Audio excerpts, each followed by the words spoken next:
This is the IRA application for Franklin Templeton. This form is used for both Roth IRAs, traditional IRAs, rollover IRAs, and Roth conversion IRAs, as well as these other more obscure IRAs. In this presentation, we're just going to go over a Roth IRA, and we're going to go over a Roth IRA for people that want to put a little bit of money inside a Roth IRA. I have another presentation on rolling over an IRA to another IRA, or rolling over from a 403b or 401k to an IRA, but this presentation is just people that want to put money into a Roth IRA and put money in every month. Okay, so type of IRA, Roth IRA. Account owner information, we put the client's account information here. Check the box for U.S. citizen.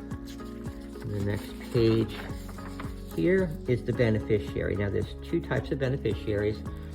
There's the primary beneficiary and the contingent beneficiary.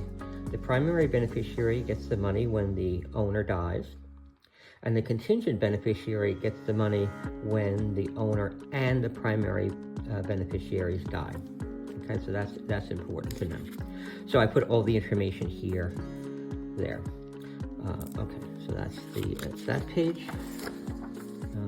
The next page here is most people want to have electronic delivery. Some people don't, but if you do, it says yes, send me the instructions on how to register for online access to my account. The next thing here, part 5, is the bank information. This is to do your monthly investment plan of $25 or more. In the past, most people had pre-printed voided checks. So you would just take a check and you write void across it, and then that would be your pre-printed voided check. These days, a lot of people don't even have checks.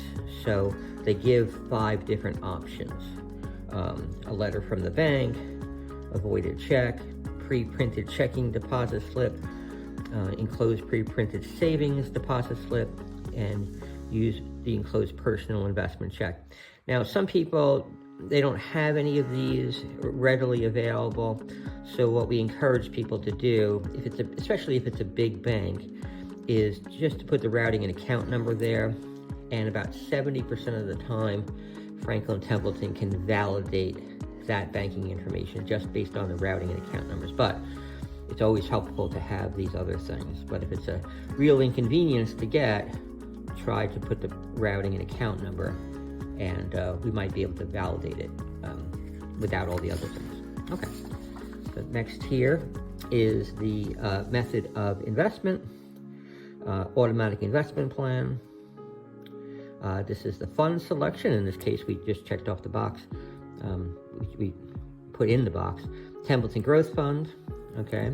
But there's lots of other types of Franklin Templeton funds. In this case, just this example, we just put the Templeton Growth Fund. Okay, so the next page is the automatic investment plan. There are 2 options. The option that most people pick is this bottom one, because this is or, so you could do it this way or this way. Most people are picking this bottom one. So we put Templeton Growth Fund, Class A, $25 a month, starting July, monthly. And for whatever reason, a lot of people pick the 20th on when they want to invest. I guess a lot of people's payrolls get paid on the 15th or something like that, because people, for the most part, are picking the 20th. But you could choose the 1st, the 5th, the 10th, 15th, or the 20th. Okay, so that's that page. And then this page here, I fill in my information. Okay. The next page, let's see. Next page here. Now this page is kind of important. If you want to do a monthly investment plan, obviously the owner needs to sign here, the owner of the IRA. Here is where the owners of the bank sign. So let's say John Doe wants to set up a Roth IRA, but on his bank account, it's John and Mary Doe, okay? So John Doe signs here, because he's the owner of the Roth IRA, And John Doe and Mary Doe sign here as the owner of the bank account. Okay, that's very important. Okay, and that's basically it. So you would just mail this back to me, and thank you very much for listening to my presentation. Hello, this is Michael Ross, and this is the Westchester Capital Planning New Account Application. In this presentation, I will show you how to fill out the form. First thing is account type. It's either an individual account or a joint account. The next thing is other accounts. Do you have any accounts with us? In this case, we checked off no. Contact information, we put the client's name here, which is what you should do. And then you go to the bottom, single, married, etc. And the number of dependents, which is 2 in this example. The next page here is the employment status. We fill out the information right here for employment status. The next thing here is really important. It's the USA Patriot Act information. So in this case, we put the driver's license information, etc. This next thing is your co-applicant, but in this example, there isn't a co-applicant. And the next page here is the employment status of the co-applicant, and then the Patriot Act information of the co-applicant. If there is a co-applicant, we would need these 2 filled out. Now on the bottom here, all applicants, a series of yes and no questions. Most people will put no for these 3 questions. The questions are you employed or associated with a securities dealer, etc.? Are you an officer, director, or 10% shareholder of a publicly owned company? Or are you a senior military, government, or political official in a non-US country? And most of my clients put no for that. The next page here is household financial background. Right here, annual income, net worth, liquid net worth, tax rate, annual expenses. Most people put 50,000 and under. Special expenses, that's like if you're saving money for a house or a car. Most people put 50,000 and under.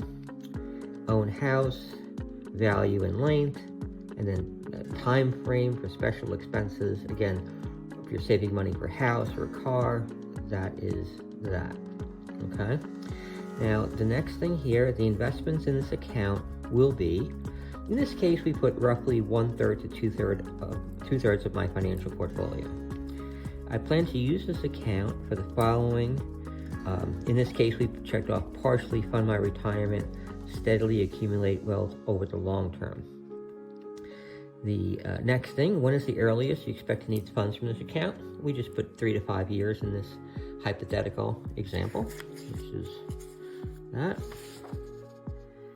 Then the next page here is select the category that best describes the risk that you are willing to take in this account. In this case, a lot of my clients will put conservative or moderately conservative. The next thing here is investment experience. So in this case, is years of experience, transactions per year. So we look at mutual funds, individual stocks, bonds, options, etc. So what you do is mutual funds. Let's say you have 1 to 5 years of experience with mutual funds, and you've done 6 to 15 transactions a year. So that's what you would check off. Individual stocks, let's say 0. Annuities, let's say you have 1 to 5 years of experience, and you make 6 to 15 transactions per year. Okay, so that is that page. The next page here, please tell us how you are funding this account. Most clients are going to fund the account from income. They're going to either write a check from income. Sometimes we have savings and checking, IRA transfers occasionally.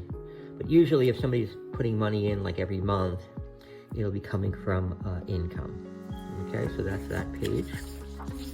All right, and then this is the signature pages.